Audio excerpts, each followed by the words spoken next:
It's a bit of magic when something moves mechanically in the physical world due to some abstracted action, right? You write a piece of code and suddenly this machine moves a little bit. You can translate that into you're actually doing useful work, something of value in society. From EE Tech Media, this is Moore's Lobby, where engineers gather to talk all about circuits. I'm Dave Finch.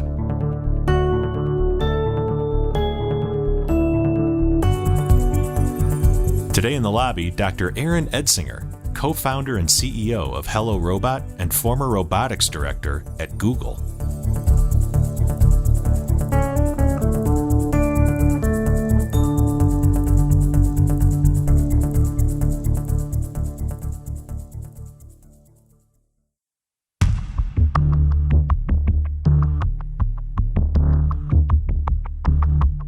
If you've been following this podcast, first of all, cheers, you're awesome, and we should be friends. Also, by now, you already know that I prefer technologies that have a clear purpose for existing. Motorized can openers, yes. Motorized garbage can lids, no. You also know that I am often just as fascinated by the careers people have made out of their passion for technology as I am about the tech itself. My guest today is a personal hero in both of those categories. Holding degrees from Stanford and MIT with no fewer than 4 successful startups under his belt, 2 of which were acquired by Google, Aaron Edsinger has become known in the tech world as an engineer turned innovator, entrepreneur, and C-suite executive who brings the world of human collaborative robotics to our doorstep. His work up to this point has been something of a proving ground for his philosophy that progress in robotics doesn't necessarily have to look like humanoid androids that can do gymnastics. For robots to truly help people, and for businesses to truly be successful, sometimes simplicity and pragmatism is key. Aaron has learned firsthand the value of good mentors, of good partners, and of having a clear and governing vision. All right, Aaron, we are recording, and I know this because my robot has just given me a rather mechanical thumbs up from the audio control room.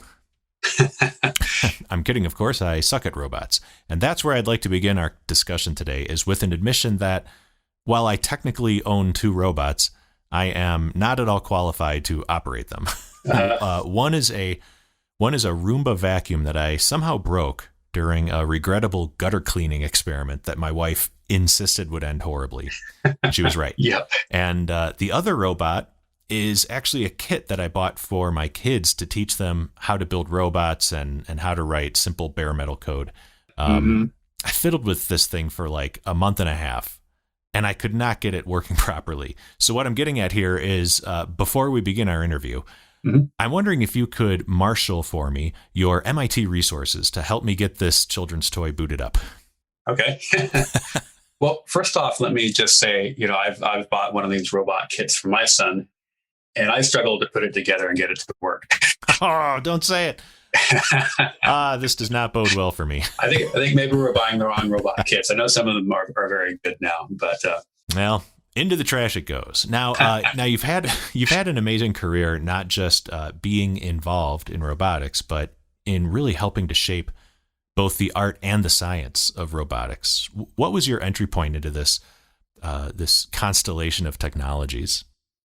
My entry to robotics was a little bit, I didn't take a straight path. I wasn't dreaming of being a roboticist or building robots since I was a kid, but I've always loved mechanical things. In fact, I grew up on a farm in Washington State, and working on a farm as a kid, you kind of learn to want to find ways to make your work more efficient, right? So I was always very, very interested in finding, efficiencies through mechanical things. And then, of course, built an intuition around just working with your hands, how things go together. And I ended up going to Stanford for computer science. And when I left, I was really more interested in art and actually building kinetic sculptures in San Francisco.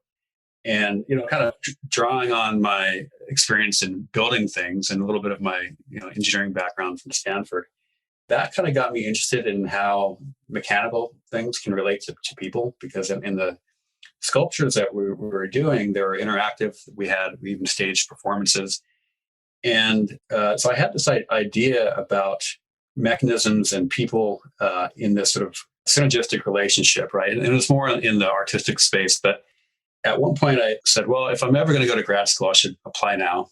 So I sent in an application to MIT, the only place I applied to. And just by dumb luck that year, Rodney Brooks was looking for grad students, which he rarely was at the time. So I got into Rodney Brooks's lab, and Rod is, probably the preeminent roboticist in the world in terms of the impact he's had. He started iRobot, among other things. Yeah.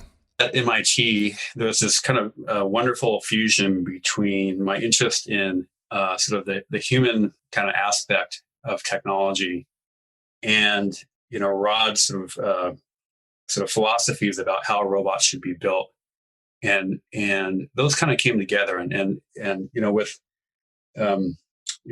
the outlook that Rod gave me was really about that these robots aren't just mechanical devices that are, bolted to the ground or the table. They're really embedded in their environment, and the behaviors they exhibit are the sort of complex interaction between the environment, including the people that are in that environment. And so that sort of led me down the path of what's now, human robot interaction, and there's cobots and all these sort of disciplines within robotics. Mm-hmm. It really kind of came from that initial interest in the sort of complex and rich behaviors you get when a person and a machine with sensors and actuators start interacting together. That period of time when you're working with a mentor who is so enthusiastic and they themselves are so fired up about what they're doing that it kind of sparks something inside of you, right? It transfers. Absolutely. And then with a good mentor, you get this model of success, right? And you start to know this is doable, this is achievable. And both on, the technical side and start to kind of see patterns of how to think about problems and how to prioritize when you're engineering or thinking about, big questions like what your thesis will be, but also little things about how you, at MIT, we'd have, for example, large groups of Japanese, businessmen coming through for tours, and how to even pitch and present yourself and your work in those environments. For me, MIT was really this great learning experience beyond just the, core robotics, but more about how to think more broadly about making an impact in the field and being creative and productive. See, now this is a really interesting point that you're bringing up, the soft skills. Like, you could be great, the best roboticist in the world, but if people plainly cannot understand the business case around what you're trying to do, or they just don't like working with you, your ideas really go nowhere. Yep. And it sounds like at MIT, that's quite a different experience where what you got was sort of a comprehensive, here's what we're doing, here's the stakeholders that will help to make this a reality, and here's even how to engage with the stakeholders and make your pitch worth their time. Yep. To me, having a very broad set of learnings and not being just narrowly focused on the engineering discipline that you have to check the boxes on, but learning how to think broadly can help you navigate business, social situations, know how to put together a compelling narrative and a pitch deck. Think about, if you're going to build a product for a startup or your business, what makes a product compelling? What will people get excited about?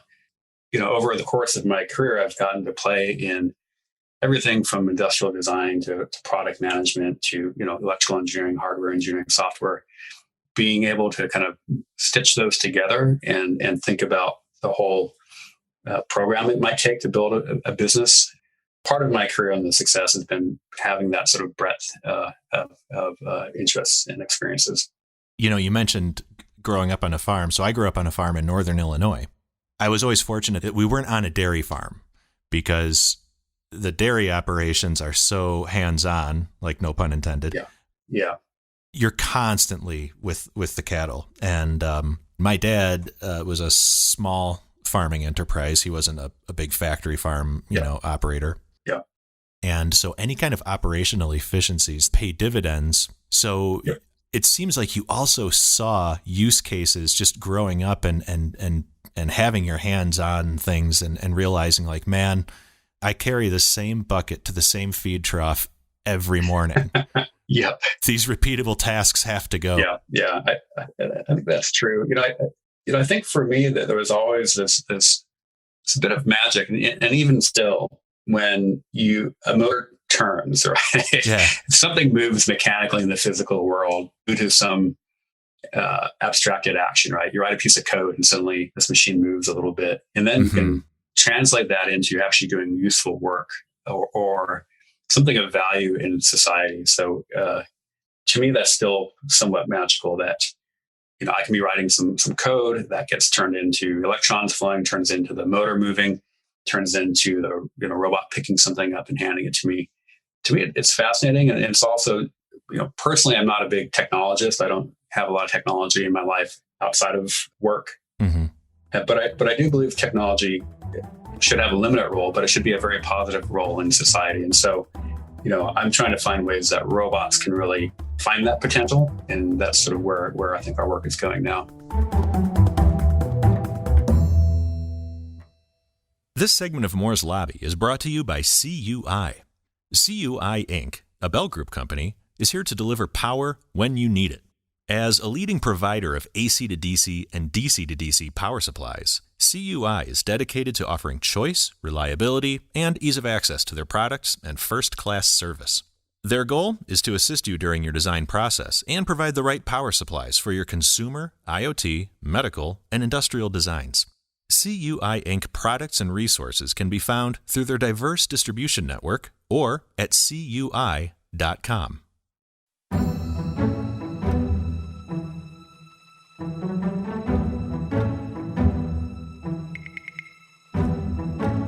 So your experience at MIT clearly taught you the value of a good mentor, and your subsequent transition from academia into the for-profit sector seems to have presented you with important lessons in the value of partnership.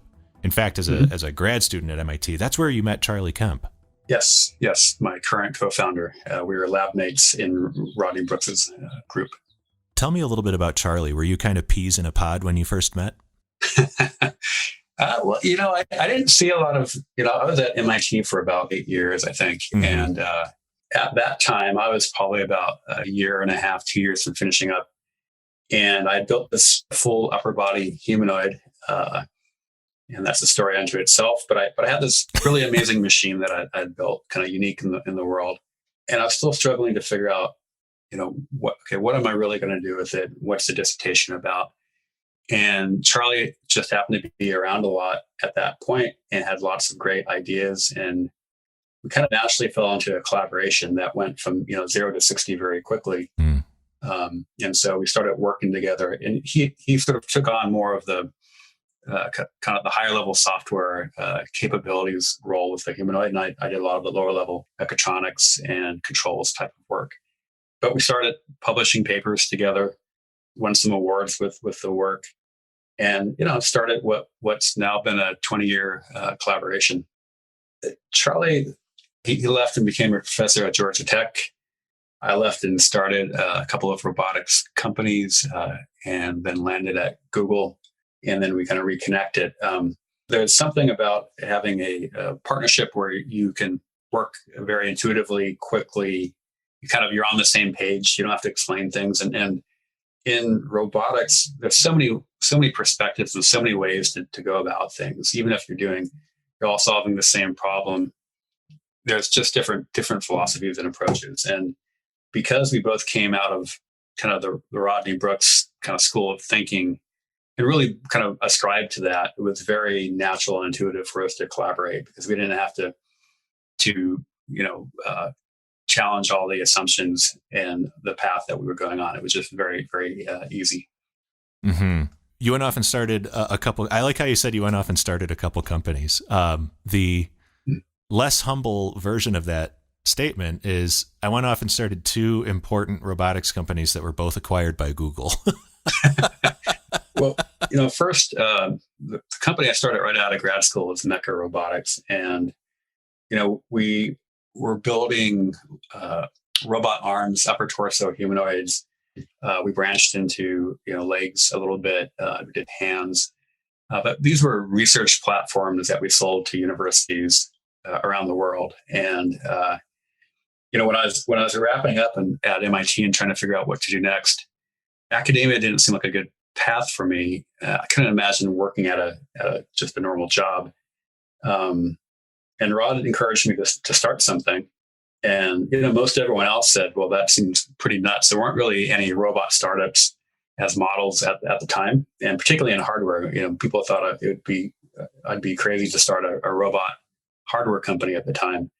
But Rod kind of gave us a template and encouragement. And a good friend of mine, Jeff Weber, him and I started the company in 2006, I think 2007. We had a few contacts in colleagues, former grad students that had become professors, including Charlie, and they were our first customers. So they commissioned us to build them some hardware, and we sort of took that money from those first projects and reinvested it. And got more jobs and kept growing. And it took 6 years of incredibly hard work. And it was very much bootstrapped and lean. But, we built a company that people still recognize today and say how much they loved the company at the time and what it represented and all of that. So it was a great experience. I don't think I have the stomach to do it again, but it was also, at the time, the different world in terms of the robot startup ecosystem, what was possible and all of that. So, it's definitely a formative experience for us. And then you get the product working and totally enterprise ready, and you ship it and you think, we just did that. And then it's a whole second wave that comes crashing ashore when you realize, oh my gosh, we're also starting a successful company out of this. Whoa, boy, we've got more customers. Now we have to scale. Now we have to make sure our employees are happy. So now you're solving, you're not just solving mechanical engineering and electrical engineering problems. You're solving like people problems as well. Yes. Was there a template that you had for that, or are you now just kind of flying on your own? I wish we had more of a template there. We really kind of learned the hard way, right? And certainly made mistakes. I think with Mecha, we were very lucky in that we had a company that was built out of passion and really just excitement for what we were doing. And so we attracted really good people that felt in a similar way. So, they weren't there for the money. They're there for the engineering challenges and sort of being a part of something that felt special at the time.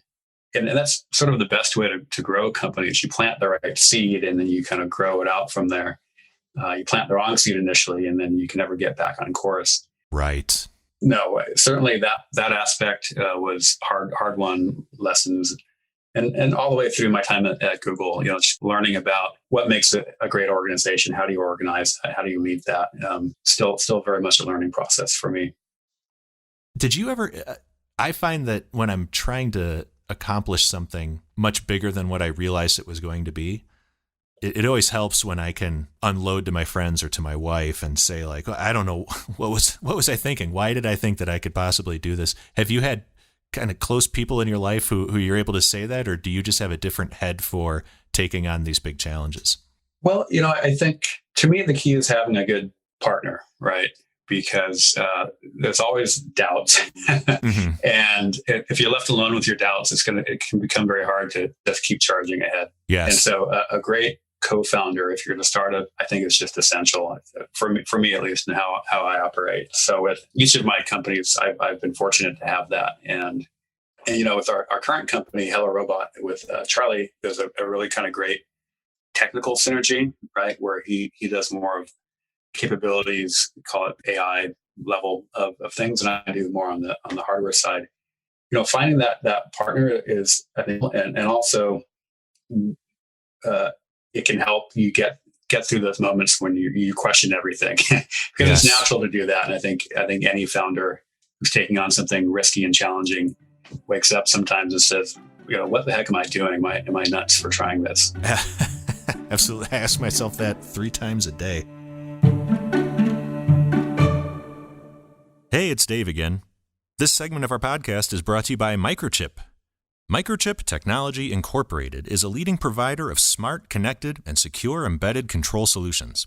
Their easy-to-use development tools and comprehensive product portfolio enable customers to create optimal designs, which reduce risk while lowering total system cost and time to market.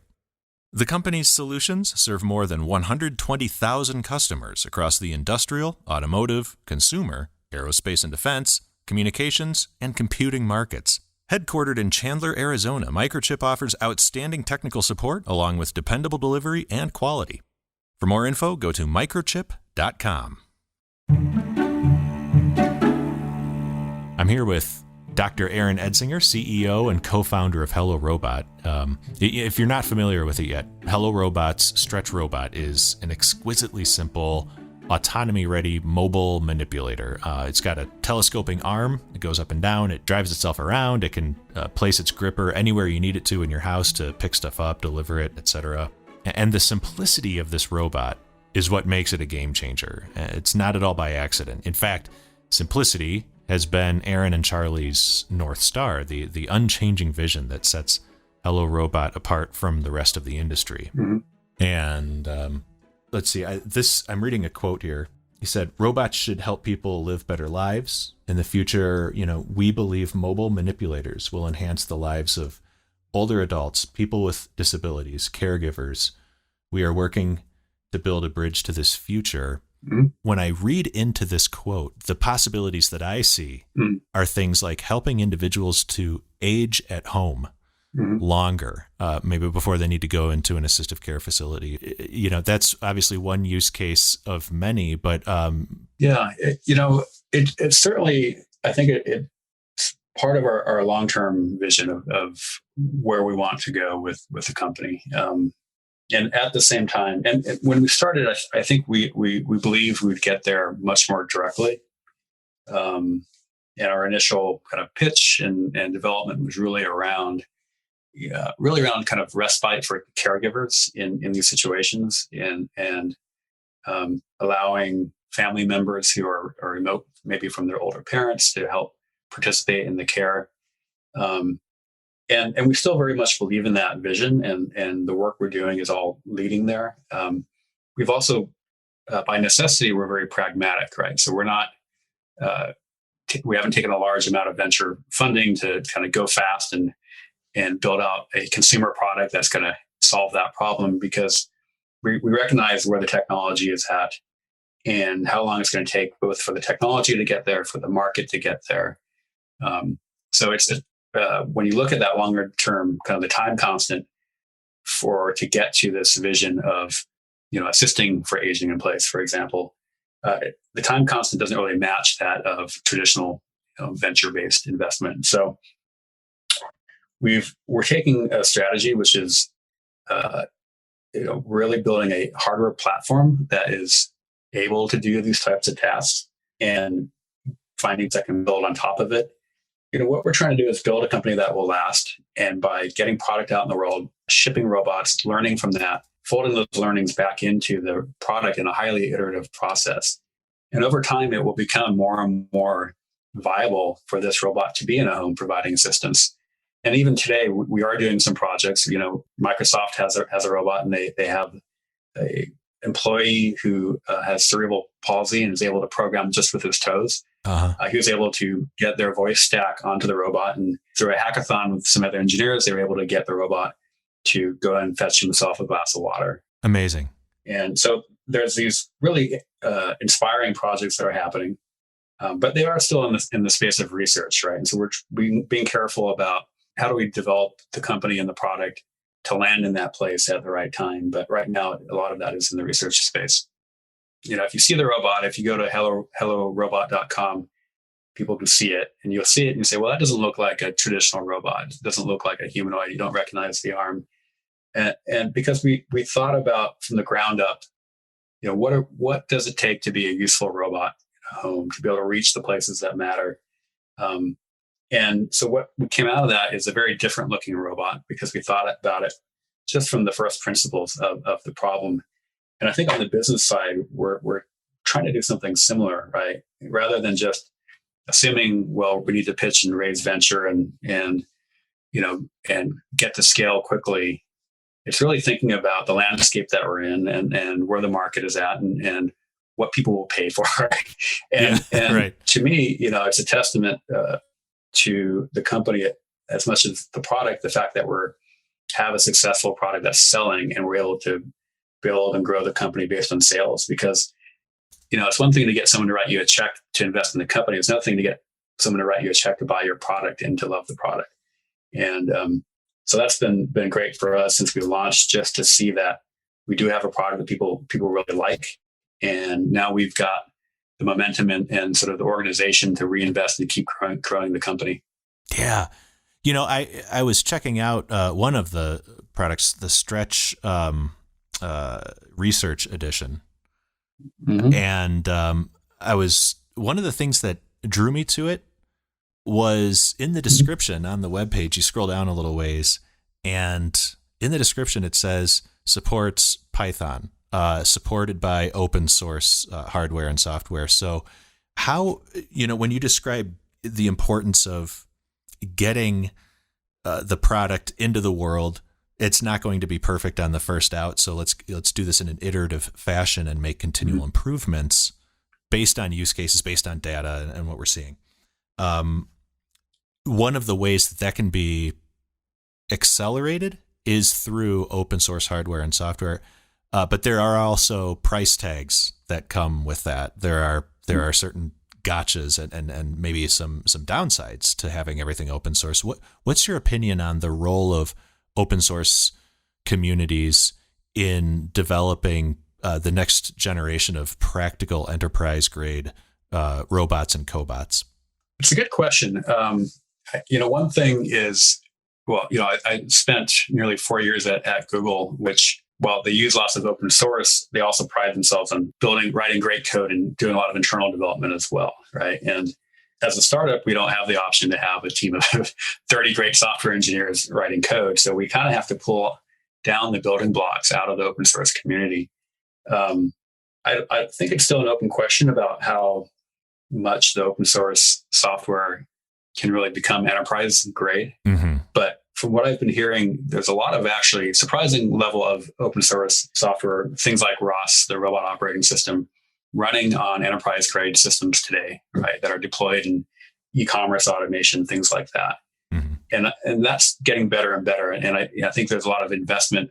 There's also ROS 2, which is much more kind of enterprise grade. So, I think we're still in this transition and still discovering how good of a fit it is. And really in the end, if you're deploying an enterprise solution, you want a product or a solution that's highly integrated. And sometimes you end up just having to write everything yourself at that point. Mm-hmm. Right. And in fact, I do know of an example of a well-known kind of commercial robot that's deployed in automation. And they started in sort of the open source space, and they eventually kind of ended up rewriting most of the software stack for their business. But it's a great way to get started, especially, often you don't even know which building blocks you need and how they're put together. And you're trying to solve for your business and the customer and technology. Mm-hmm. It's a great way to get going. And then, as it matures, and you might pull out some modules and redo them yourself, so you have better integration and targeting that particular use case. Yeah. So speaking of use cases, there are companies, entrepreneurs, startups that will go out and solve problems for smart factories and say, we can help you get incrementally 5, 10, 20% more efficiency out of your manufacturing processes.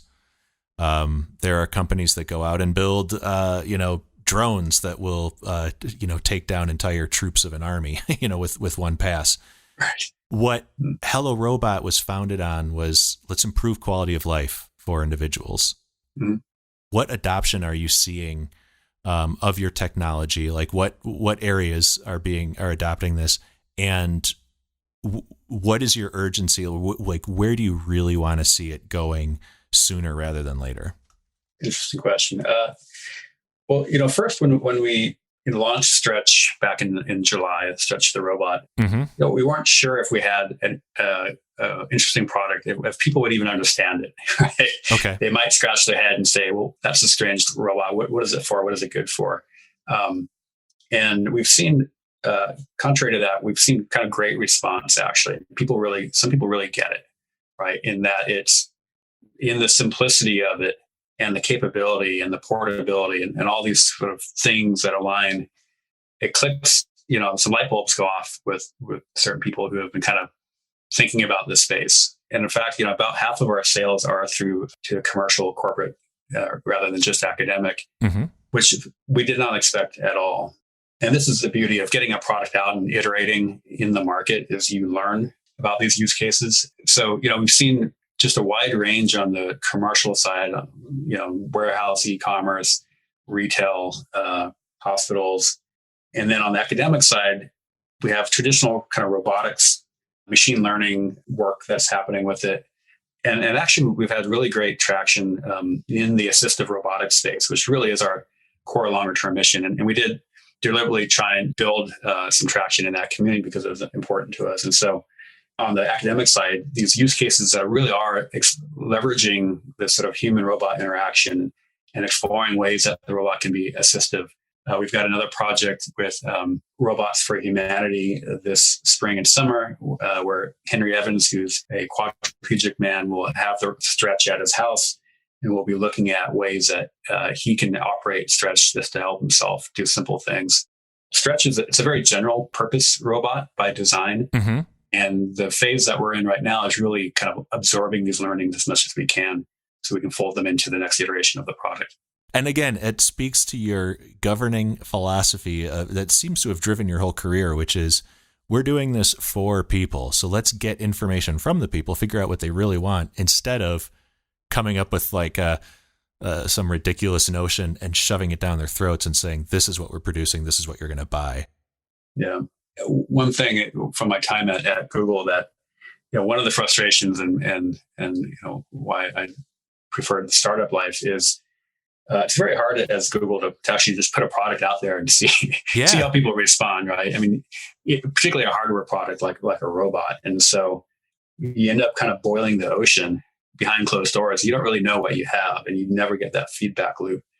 And I really do think it is a strategic advantage of being in the startup is that you can take these chances and you can learn. And the truest path to success is to kind of iterate and get new information and be able to actually react to it and adapt to it. And I think if you're running an engineering organization, as long as you're set up to take information, digest it, adapt to it, you can get your way to success. And I think it's been our guiding principle.